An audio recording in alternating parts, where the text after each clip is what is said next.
Hello friends, Jamia Millia Islamia university के BTech का sport registration का प्रॉपर लिस्ट आया हुआ है। सिर्फ सिविल या वीएलएसआई का नहीं, और भी ब्रांचेस का आया हुआ है। जैसे नॉर्मल सारी लिस्ट आती हैं और एक ही दिन के अंदर आ गया। सारी चीजें बताऊंगा, जिनका सिलेक्शन हुआ है उनको क्या करना है और जिनका सिलेक्शन नहीं हुआ है उनको अब क्या करना है, या अपग्रेडेशन कैसे, सारी चीजें सब कुछ बताऊंगा, जैसे कि हर वीडियो में बताता हूँ। सो वीडियो स्टार्ट करते हैं। देखो, सबसे पहले ये लिस्ट जो है आज ही आई है 1 अक्टूबर को, और आगे का जो भी प्रोसेस है सब कुछ ऑफलाइन होगा कैंपस में जाकर। यहाँ पर अब जो आगे का एडमिशन है वो 3 अक्टूबर और 4, 2 दिन का टाइमिंग है। और यहाँ पर जो टाइमिंग है वो 9 AM से 1 PM तक का है, देख सकते हो। यानी कि आपको 9 से 1 के बीच में दोनों ही दिन जाना है, एक के बाद नहीं जाना, एडमिशन नहीं होगा। कोशिश करना कि 3 के सुबह 9 बजे पहुंचो, ताकि कुछ रह जाए तो बाद में दे सको। और लोकेशन बताने की अब जरूरत नहीं है, जहां पर आपने स्पोर्ट रजिस्ट्रेशन किया होगा वहीं का लोकेशन। और कट ऑफ बहुत लो गई है, मतलब यार फर्स्ट टाइम ऐसा हुआ है, वो जानेंगे आगे। यहाँ पर देख सकते हो बाकी डॉक्यूमेंट्स भी यहाँ पर आप बताने की जरूरत नहीं है, हर वीडियो बताता हूँ। फ्री में आपको बता दूं, आपका admit card, registration form, score card और आपकी फोटोग्राफ्स, यहाँ पर पासपोर्ट साइज 6, उसके बाद यहाँ पर 10-12 की मार्कशीट, उसके और सर्टिफिकेट, साथ ही यहाँ पर आधार कार्ड का फोटोकॉपी, उसके बाद transfer, migration certificate, character certificate, अगर आपकी कोई कैटेगरी लग रही है ओबीसी, एसटी या जेके, केएम या पीडब्ल्यूडी, उसका मतलब ये तो यार अब आपको याद हो जाना चाहिए, हर वीडियो में बताता हूँ। साथ ही यहाँ पर अगर हम बात करें एमबीबीएस डॉक्टर से, या फिर ब्लड ग्रुप का सर्टिफिकेट, कहने का ये मतलब है पूरा मेडिकल सर्टिफिकेट नहीं चाहिए, क्योंकि बहुत सारे कॉलेज पूरा लेते हैं, बट यहाँ पे सिर्फ ब्लड ग्रुप का, जैसे ए पॉजिटिव, बी पॉजिटिव होता है, वही वाला। यहाँ पर हम बात करें 12th पॉइंट, यानी कि अपग्रेडेशन से रिलेटेड है। अगर आप अपग्रेड करवाते हो तो ऊपर की ब्रांच मिलेगी जो आपने चूज की होगी रजिस्ट्रेशन करते टाइम, यानी कि चाहे ऊपर आप सिविल रखो या सीएस रखो, ऊपर वाला ही मिलेगा। उसके बाद अगर हम बात करें 13 पॉइंट, यहाँ पर आपको बनवाना है गैप का एफिडेविट। बहुत इंपॉर्टेंट है, क्योंकि बहुत सारे स्टूडेंट जेई के प्रिपरेशन के लिए गैप लेते हैं या फिर बीच में कोई दूसरा कोर्स कर लेते हैं। तो आपको गैप का एफिडेविट या सर्टिफिकेट का कोई टेंशन नहीं लेना है, जेएमआई में ही बन जाता है। अभी डिटेल में मैं एडमिशन प्रोसेस बताऊंगा, उसके अंदर कवर करूंगा ये चीज कैसे क्या होगा, कहाँ बनेगा। साथ ही यहाँ पर हम बात करें एंटी रैगिंग का, वो अंडरटेकिंग बनवाना है, ये भी मैं आपको बताऊंगा, क्योंकि ये भी जामिया में बन जाता है, गैप का भी बन जाता है, सारी चीजें बन जाती हैं, टेंशन लेने वाली बात नहीं है।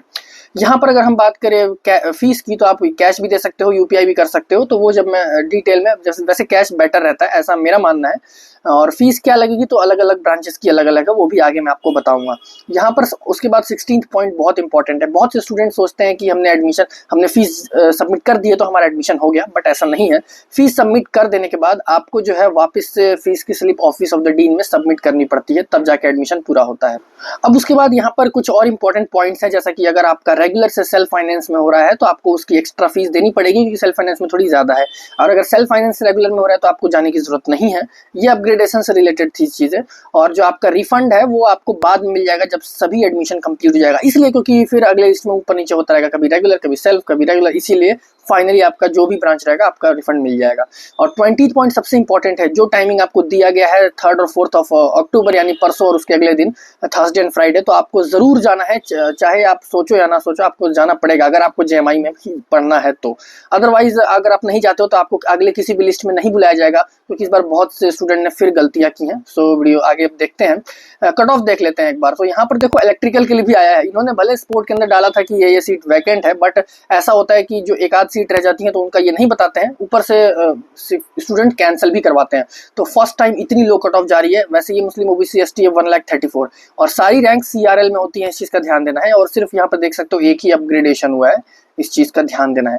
मैकेनिकल इंजीनियरिंग की हम बात करें, इसको भी स्पोर्ट में नहीं रखा था, बट जनरल 147, मुस्लिम ओबीसी 178, मतलब काफी लो कट ऑफ इस बार गई है। और वैसे day by day competition year by year बढ़ता जा रहा है, बट यहाँ पर देख सकते हो वैसे ब्रांचेस ऐड हुई हैं, इस वजह से भी एक इफेक्ट पड़ता है। अब सिविल की बात करते हैं। सिविल में देखो यार, यहाँ पर मुस्लिम वुमेन 3,49,000। मैंने आपको ये बोला था क्लियरली कौन से रैंक वालों को अप्लाई कर देना चाहिए। मैंने बोला था कि अगर 2,30,000 2,40,000 है जनरल मुस्लिम तो आप अप्लाई कर दो। वही मैंने बोला था को 2 लाख से 2,26,000। मैंने कमेंट पढ़ा, कमेंट में आप लोग बोल रहे हो कि यार 2 लाख से ऊपर मत जाओ, वेस्ट है। फिर ये बोलना, मैंने बोला था फ्यूचर कुछ भी हो सकता है, ऐसा मत सोचो, आप अप्लाई करो। तो देख सकते हो यहाँ पर 2,26,000 पे भी मुस्लिम जनरल को हुआ है। यहाँ पर ओबीसी बहुत लो कट ऑफ गई हुई है, और वुमेन के लिए तो 3,49,000। तो सोचो, जिन्होंने जो 3 लाख वाले कोई मुस्लिम वुमेन होंगे और जिन्होंने अप्लाई नहीं किया होगा, उनको बुरा लग रहा होगा, क्योंकि वो सोच रहे होंगे 3 लाख पे नहीं मिलेगा, बट देखो 3.5 लाख पे मिला। इसीलिए मैंने बोला था अगर आप दिल्ली के आसपास हो तो अप्लाई कर दो, अगर पॉसिबल है तो। इंटरनल 2,52,000। तो यहाँ पर मैंने बोला था फ्यूचर बहुत अनसर्टेन है। यहाँ पर देख सकते हो जनरल को कितने सिलेक्शन हुए हैं, मुस्लिम में इतने सिलेक्शन हुए हैं, अभी भी सीट, क्योंकि सिविल यार आपको पता ही है इस टाइम पे क्या चल रहा है, अब बताने की जरूरत भी नहीं है। अब बात कर लेते हैं EC यानी electrical and computer engineering self finance, यहाँ पर देख सकते हो 167 191। तो यार देखो वैसे JMI बहुत अच्छा है, अगर हम इसको NIT से कंपेयर करें तो टॉप NIT से तो वैसे कम्पीट नहीं करता है, बट यहाँ पर एक अच्छे एवरेज NIT से बिल्कुल कम्पीट करता है। लाइक अगर मिड वाले NIT जो होते हैं, लोअर NIT से तो बेटर है ऑब्वियसली। सो यहाँ पर इस चीज़ का भी ध्यान देना है। दिल्ली के अंदर है, एक और चीज़ सेंट्रल यूनिवर्सिटी है, बाकी बहुत सारे फैक्टर्स हैं। बस यहाँ पर देख सकते हो आपको NITs वाली प्लेसमेंट देखने के लिए नहीं मिलेगी, लाइक 60 लाख 1 करोड़, वो सब तो ऑब्वियसली नहीं मिलेगा। अब यहाँ बात कर लेते हैं VLSI की। तो VLSI में हम बात करें 1,90,000। और एक चीज़ और, आप हर कैटेगरी में जाकर अपना चेक करो, क्योंकि किसी को भी किसी भी कैटेगरी में डाल देते हैं, इस चीज़ का ध्यान देना है। बैकग्राउंड से नॉइज आ रहा हो तो माफ़ी चाहूँगा। यहाँ पर किसी को भी किसी भी कैटेगरी में डाल सकते हैं, इस चीज़ का ध्यान देना। ये भी काफ़ी अनसर्टेन रहता है इनका, जैसे इनका टाइमिंग है, शेड्यूल बहुत अनसर्टेन है, वैसा ये कुछ भी कर देते हैं। इस चीज़ का ध्यान रखना है आपको। एक छोटी लिस्ट है, चेक कर सकते हो। डेटा साइंस में भी यहाँ अपग्रेडेशन हुआ है, 84,786, काफी अच्छा है, देख सकते हो। बहुत कांग्रेचुलेशंस जिनको भी सिलेक्शन और अपग्रेडेशन हुआ है। सुनो, अब बात कर लेते हैं यहाँ पर अपग्रेडेशन की, उसके बाद एडमिशन प्रोसेस फाइनली बताऊंगा।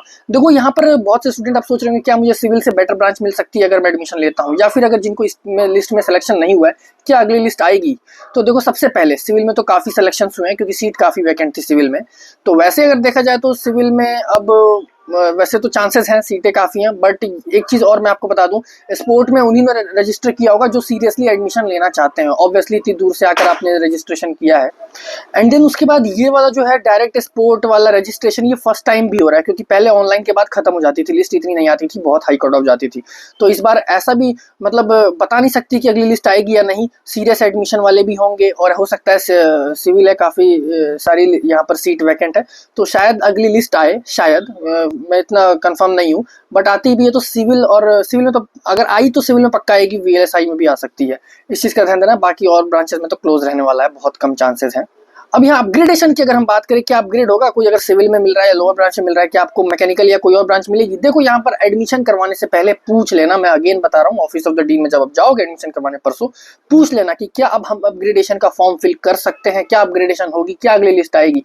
वो ये तो जरूर बोलेंगे कि हाँ अपग्रेडेशन आप नहीं कर सकते, क्या पता फ्यूचर में मिले ना मिले, बट ये पूछना जरूरी है कि क्या अपग्रेडेशन का अभी भी मेरे पास ऑप्शन है, मतलब अपग्रेड करवाने। वो अगर सीट फुल जाती है वो चीज़ अलग है, अगली लिस्ट ना आए वो चीज़ अलग है, बट क्या अपग्रेडेशन आप कर सकते हो, ये बहुत इंपॉर्टेंट चीज़ है, क्या अपग्रेड कि आपके पास ये ऑप्शन है या नहीं। अब बात कर लेते हैं, तो आप वेट करो, और अगर कहीं और एडमिशन मिल रहा है तो वहाँ ले लो जिनका सिलेक्शन नहीं हुआ है। अब बात कर लेते हैं एडमिशन का प्रोसेस क्या है। तो सिंपली आपको जाना है ऑफिस ऑफ द डीन में, जैसा कि मैंने आपको बताया।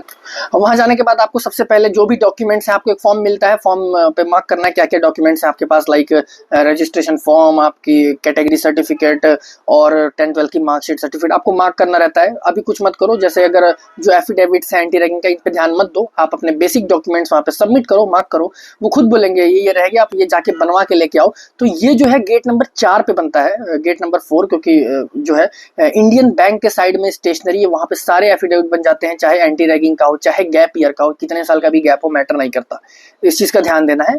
सो वो वहाँ पे सारी चीज़ें बन जाएगी, फिर आपको बनवा के, मतलब 10-15 मिनट लगते हैं बनवाने में, हाथों हाथ 100-150 रुपये लगते हैं, बनवा के दे देंगे। फिर वापस से आपको ऑफिस ऑफ द डीन में आके सबमिट करनी है, ज़्यादा दूर नहीं है, बस थोड़ा सा एक बीच में रोड है, आपको बस वही क्रॉस करना है। वहाँ जाने के बाद आप सबमिट करोगे, फिर जाके फाइनली आपको फीस की स्लिप देंगे, या तो आप उसको बैंक में जाकर कैश जमा करवा सकते हो या UPI भी करवा सकते हो, आपकी मर्जी है, बट कैश थोड़ा बेटर लगता है मुझे, क्योंकि UPI से मैंने वैसे भी नहीं कभी, मतलब UPI इसी साल इंट्रोड्यूस हुआ है ऐसा ऑफिशियल नोटिस में, पहले ऑप्शन था बट इतना आइडिया नहीं है, कैश ही करते थे पहले से स्टार्टिंग से। सो यहाँ पर आपका एडमिशन कंप्लीट हो जाएगा, आपको वापस स्लिप देनी है, ये पूरा एडमिशन हो गया और अगले लिस्ट का वेट करो। बाकी यहाँ पर कोई ऐसा इतना बड़ा डिफरेंस नहीं है रेगुलर सेल्फ फाइनेंस जैसी ब्रांचेस में। जाओ पक्का एडमिशन करवाओ, ये मत सोचना कि नहीं जा रहे हैं। और वीडियो पसंद आई या इन्फॉर्मेटिव लगी तो लाइक जरूर कर देना, चैनल पर नहीं हो तो सब्सक्राइब कर देना, बेल आइकन प्रेस कर देना, क्योंकि कोई भी इंपॉर्टेंट अपडेट आएगा तो मैं आपको बता दूंगा। और कुछ भी पूछना है बताना हो कमेंट्स में पूछ सकते हो। मिलते हैं कल की एक और ऐसी ही इंपॉर्टेंट वीडियो में।